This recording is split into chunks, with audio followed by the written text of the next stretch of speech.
నడుచుటకు మొదట దేవుని కృప కాగా, ఆ మీదట తల్లిదండ్రుల యొక్క ప్రార్థనా బలము, ప్రాముఖ్యముగా మీరు మా అన్నను అనగా జ్యోతిరాజమ్మ గారికి చెప్తున్నాం, మా అన్నను వెన్నంటి ఇటు పరిచర్యలోను అటు కుటుంబ బాధ్యతలోను సాటి లేని మేటి ఆత్మీయ గుణవతి అయిన భార్యగా ఉన్న మీకు మరియు కుమార్తె జెసికా బ్లెస్సీ, కుమారుడు ఐజక్ రాజులకు ఇవే మా కృతజ్ఞత అభినందనలు. చివరి మాట, అన్నా మీరు 50వ సంవత్సరంలోనికి వచ్చారు గనుక ఇక నుండి మీ పరిచర్యలు, ప్రోత్సాహము, సలహాలు, సూచనలు మాతో పాటు ప్రపంచ తెలుగు క్రైస్తవ సమాజానికి ఎంతో అవసరం. కాబట్టి గడిచిన 49 సంవత్సరాల కంటే ఇప్పటి నుండి ఎలీషా మీదకి వచ్చిన 2 అంతల ఆత్మాభిషేకముతో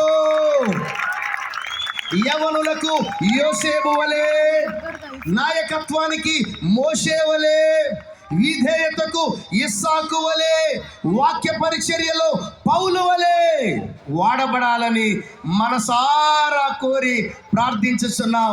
దేవునికి మహిమ కలుగును గాక. 2 చేతులు పైకెత్తి గట్టిగా సమస్త మహిమ ఘనత ప్రభావం యేసుకు మాత్రమే కలుగును గాక.